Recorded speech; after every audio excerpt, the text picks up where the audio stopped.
don't expand our imagination. Justification for being what you are.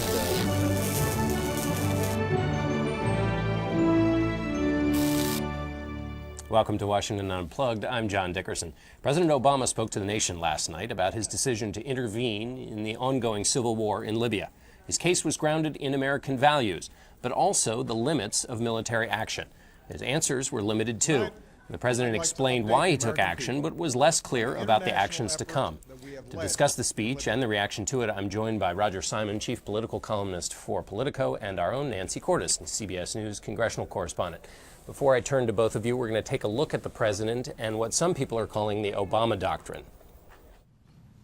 There will be times, though, when our safety is not directly threatened, but our interests and our values are. Sometimes the course of history poses challenges that threaten our common humanity and our common security. Responding to natural disasters, for example, or preventing genocide and keeping the peace, ensuring regional security and maintaining the flow of commerce. These may not be America's problems alone, but they are important to us. They're problems worth solving. Roger, I want to ask you, this is the first speech we've seen on a military subject since 9/11 that didn't have to do with terrorism and al-Qaeda. What did you make of the speech? It was a speech that emphasized values, as you said, but it was also a very tough, almost martial speech. I mean, he talked about striking tanks and wiping out armored personnel carriers, stuff like that. And clearly, strong military action is on his mind. But there's a danger with this doctrine.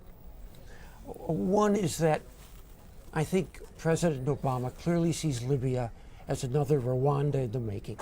1994, 1 million people killed in a civil war, mainly with knives and clubs. A no-fly zone wouldn't have worked against that. We would have had to send troops in to prevent it. President Clinton never did and always regretted it. But is every country that has a civil war truly a Rwanda in the making?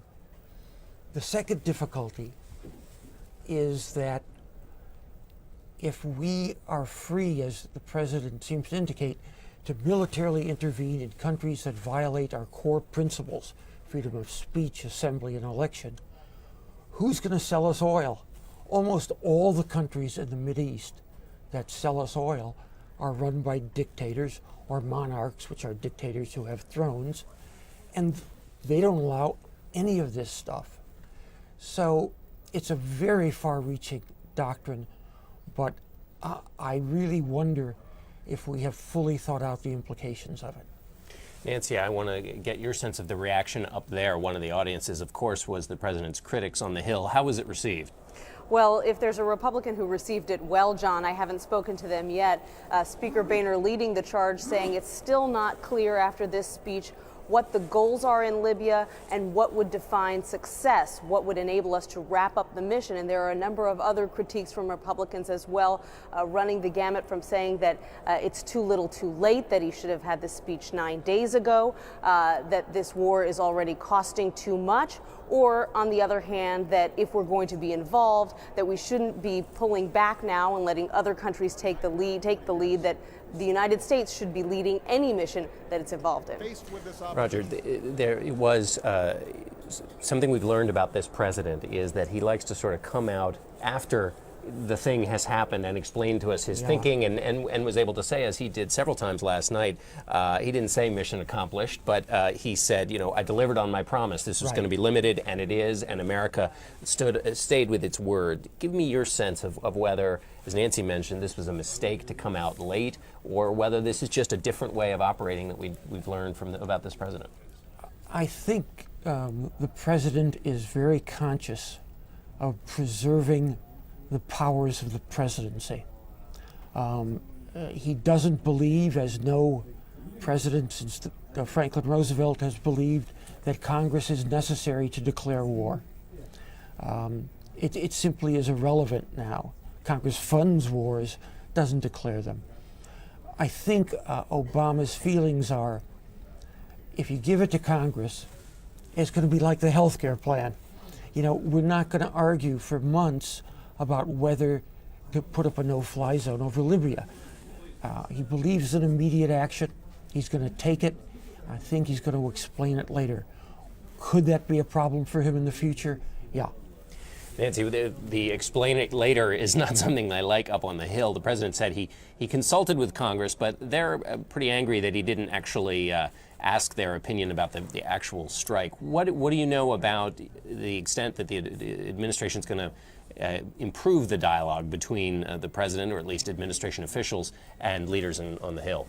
Well, now that Congress is back in session, because keep in mind they weren't even here last week, any consultation that they did was over phone lines and teleconferencing. Now that Congress is back, they are sending Secretary of State Clinton up here to the Hill tomorrow. She'll be briefing members of the House and Senate on where things stand on Libya right now. But I don't know that any number of briefings by members of the administration at this point are going to do anything to assuage Republicans who say we shouldn't be told now, we should have been consulted more in depth before any of this happened. Roger, I want to ask you a political question. The president's speech was backward-looking. He explained his thinking and the American values that was behind that thinking, but it was a little gauzy about the future, how long the military is going to be there, how much it will be involved, and what the end game looks like, to use one of our favorite cliches of the moment. Give me your sense of the politics of this for this president. The peril, we obviously were involved already in 2 wars. The only question politically for President Obama, for everything he does, is does it hurt 2012 or does it help 2012?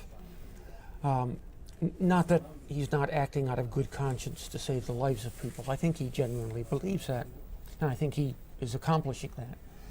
But I think the image he does not want is the image he sometimes has had of the overthinking, overtly intellectual, Obambi president who dithers before he acts. That was the old Obama.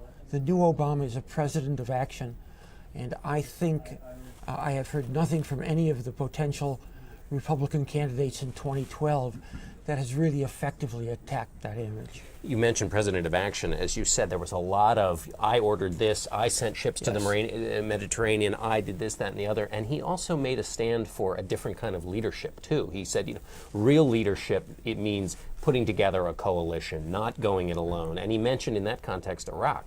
So it seemed like he was making a kind of, as you pointed out, a Marshall case, but also for this kind of forward-leaning kind of diplomacy.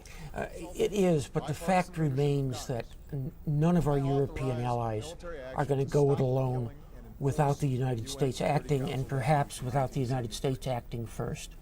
They're just not going to do it. Questions have been raised in the past. Why doesn't the Arab League take care of this?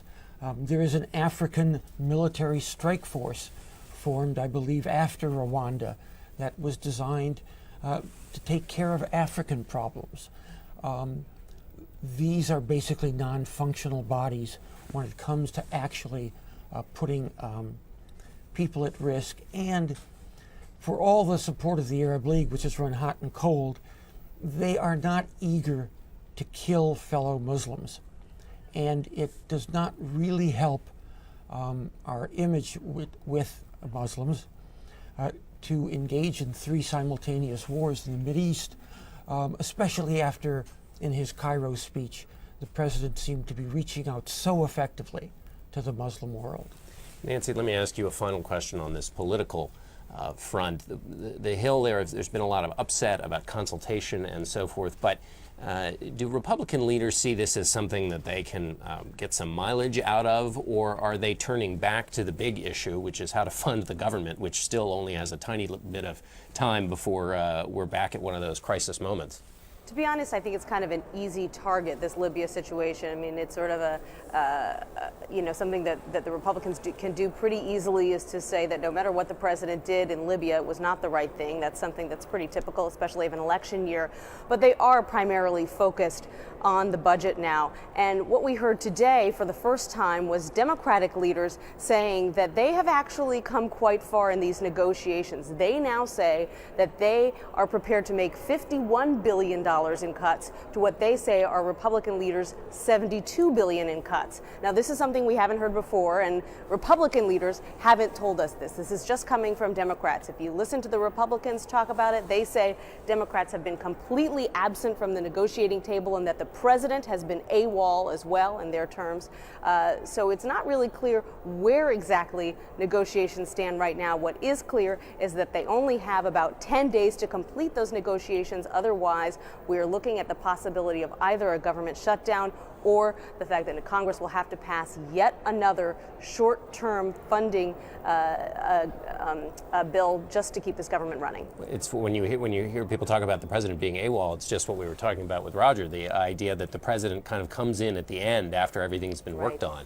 But there's no hint that he's ready to come on stage at all. Well, actually, what the White House said this weekend was that they have come forward with their own package of about $20 billion in cuts. And Democrats say that that has been quite helpful. Now, what's in those cuts, we don't know. Even House Minority Whip Steny Hoyer, who told us about it this morning, said he doesn't know. All they're willing to tell us right now is that they've got a package of about $51 billion in cuts that they're willing to make, that Republicans supposedly have the $72 billion in cuts, but that Republicans, as they say it, aren't able to come down any further because there are Tea Party members of their own caucus who are standing firm, putting Republican leaders' feet to the fire and saying you absolutely may not go any lower than this. All right, well, we'll have to see how that all plays out. Nancy Cordes from the Hill, thanks so much. Roger Simon, thanks for joining us.